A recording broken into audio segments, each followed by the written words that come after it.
Welcome to Thriller Recaps. Today, I am explaining the movie The Awakener, explaining every scene as it happens. Watch till the end, and please like, share, and subscribe if you enjoy this. Federal agent Miguel Montessanti and his team raided Governor Sandro Correa's residence, arresting him for embezzling funds from the public health system. That night, Miguel tucked his young daughter, Alice, into bed. She told him how cool it was that he arrested the thief governor. The next day, Miguel and his colleague, Edu, interrogated Governor Sandro Correa about the more than $2 million that were missing. Sandro refused to comment, saying he wouldn't talk without his lawyer present, which annoyed them. Miguel then showed him an incriminating video on his phone. He said that if it was released to the public, people would find out who he really was. The video showed Sandro ordering the murder of the people who leaked the information about the embezzlement, and ordering the court to be bribed. When Sandro's lawyer arrived, Edu and Miguel left the room to join their lieutenant, Siqueira, who was watching from behind the two-way mirror. Siqueira told them they did a good job. Miguel and Edu believed they could get Sandro prosecuted so he wouldn't escape justice. Later, Miguel's ex-wife, Isabella, came to take Alice home. They made plans for Miguel to take Alice to see the national football game at the stadium. Meanwhile, Antero Gomes asked Minister Marta Regina for help in getting Sandro released. Sandro's lawyer informed him that his family had been moved to Miami. Sandro said that the country would forget about it in 6 months. The lawyer also informed him that he had filed for an appeal. Tenente Siqueira congratulated the team on arresting the governor, then informed them that while they waited for the governor to be sent to prison, they had been reassigned to evacuate a building filled with immigrants. Miguel thought it was retaliation for arresting the governor, and commented that it was not their job but the military's.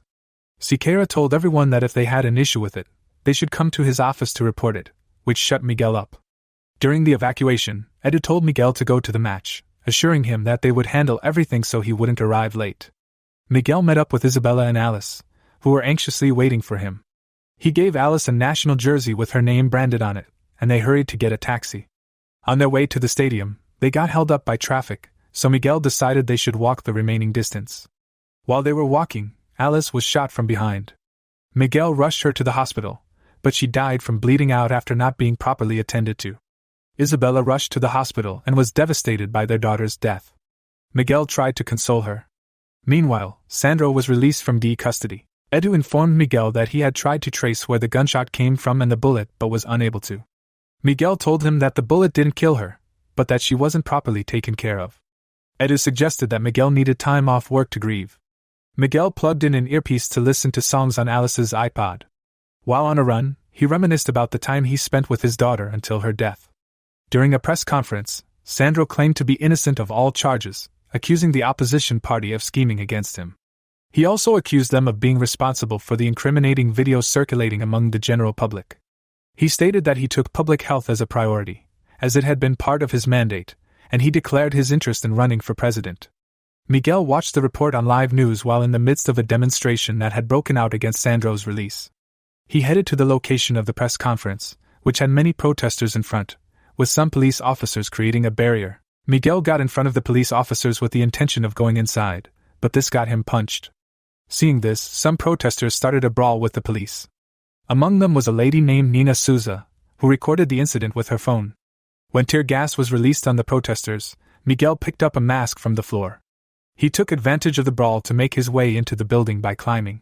Meanwhile, Sandro was being led by his security detail until they heard the noise of glass being smashed.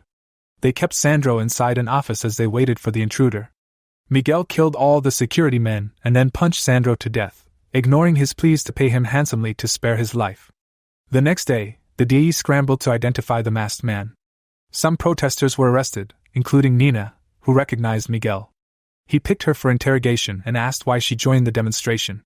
She replied that it was her right. He mentioned her accountant mother, who had been prosecuted for fraud, which she said was a false accusation and had nothing to do with her being there.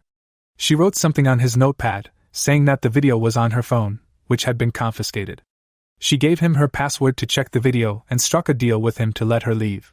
Meanwhile, the powerful men in Sandro's political party decided on who would replace him. Antero Gomes suggested his son, Antero. The other members pointed out that Antero didn't have any experience in politics, but his father insisted, leaving them no choice but to accept since they didn't want to get on Antero's bad side. Miguel checked Nina's phone and found the video of him during the brawl with the police. Later, Edu asked about Nina. Miguel told him that he had let her go and that the masked man didn't look like a protester. Edu informed him that this was not how things were done. Nina arrived at work late, and her boss commented on it. She told him that she had been held in jail. He left the store to her as he went out. She then did some research on Miguel. Isabella knocked on Miguel's door, but he pretended not to be at home, so she left. Miguel followed Nina, who was a computer scientist, after she finished work. He asked for her help in gaining access to Sandro's laptop, which he had managed to acquire. She refused but then agreed when he mentioned the other things he had found on her phone, which was still in his possession. He asked her to help him identify the others involved with Sandro. When she asked what she would get, he told her that she would gain her freedom. She took him to her workplace to work on it. Initially, they didn't find any useful information, just pictures of cats that Sandro had sent and received from members of his political party. She delved deeper and revealed a large amount of information connected to the embezzled funds. She explained that the pictures were used to cover information they sent to each other through steganography. Miguel packed up some guns, documents, and his mask. He went to an abandoned building which he converted into a lair for his second identity. With the information he acquired with Nina's help, he planned the elimination of the leaders of Sandro's political party.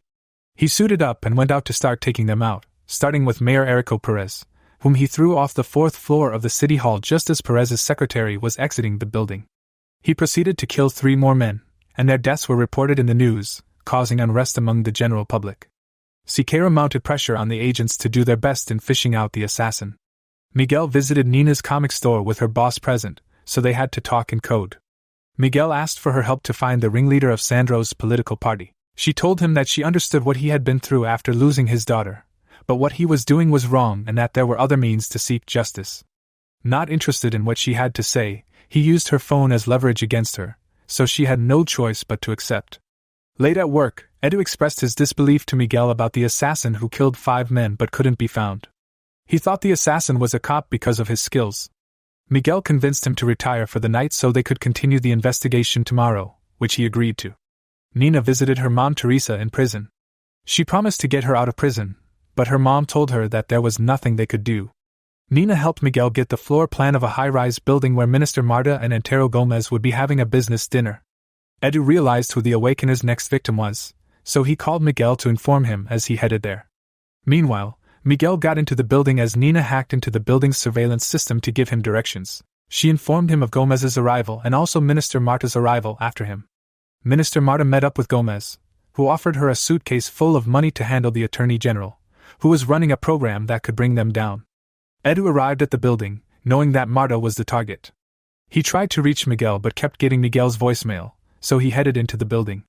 Nina saw Edu's police car through the surveillance camera outside, so she tried to warn Miguel about his presence, but suddenly their communication started breaking up. Miguel encountered Edu on his way to find his target, so he had no choice but to run for it. He headed towards the exit with Edu chasing behind. Edu shot at him, but he missed several times. Unfortunately for Miguel, one of the bullets hit him, so he called Nina to help stitch it instead of going to a hospital. They talked about Gomes bribing Marta. She told him that it would be difficult to investigate Gomes, but Miguel insisted they do so. Oliveira was informed by Siqueira, who happened to work for Gomes, that they found out the cameras were hacked, which meant that he wasn't working alone. Oliveira reported back to Gomes about his findings. Gomes wasn't pleased that the identity hadn't been found yet, so he ordered Oliveira to go do so. While Miguel was briefing the team, Siqueira joined them. He informed them that Sandro's case was now closed and Marta had shut down the lymphoma program. The team was surprised and disappointed by this development. Miguel apologized to Edu while they were at a shooting range for not joining him sooner, thereby letting the masked man escape. He claimed to have been with Isabella. Edu handed him the gun to shoot, which he did, taking perfect shots at the shooting target. Miguel suited up to go after Gomes. Meanwhile, Gomes hosted a dinner with influential men in attendance. They made a toast to Antero becoming president, which he seemed anxious about. He hastily excused himself to retire for the night when his father started talking about it with the others. Gomes apologized for Antero's hasty departure. Antero headed to the pool where he vented that he wasn't made to become president. He was assured that he was going to be the best president. Gomes joined him, stating that Antero was drunk. Antero told him that he wanted to make him proud, but he wasn't ready for such responsibility. Gomes promised to spend more time with him when he became president, which seemed to make Antero happy. Unaware of Miguel's presence, who had a rifle pointed at Gomes, Antero hugged his father, thereby blocking Miguel's shot. Miguel shot Antero instead. He fell into the pool as his father dove in to get him out. Gomes sobbed when his son didn't respond. Gomes disclosed to the public that his son died of cardiac arrest instead of assassination. Siqueira dismissed Edu's request to question Gomes. Oliveira was given information on the location of the hacker. Gomes informed his party members about his plan to use the public's sympathy for losing his son as an opportunity to run for the presidential election. Oliveira killed Leon at the store.